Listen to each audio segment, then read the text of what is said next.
क्या है बोलिए? इसको बीची कोला का मोचा है। बीची कोला का मोचा, अच्छा। अरे बाबा, बड़ा है पूरा। हाँ, थैंक यू।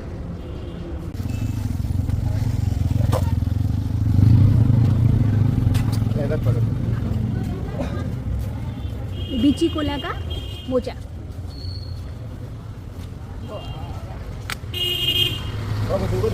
हाँ बस बस, बहुत कम लीजिए भैया।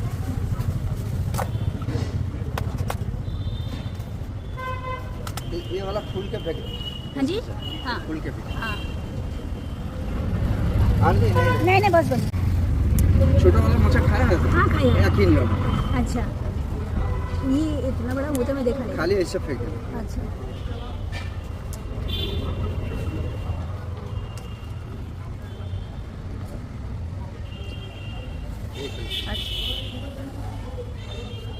इसको सिद्धो करना नहीं पड़ेगा? कोई नहीं, अच्छा, सिद्धो कर फैले तो ऐसे कोई विटामिन नहीं जाएगा।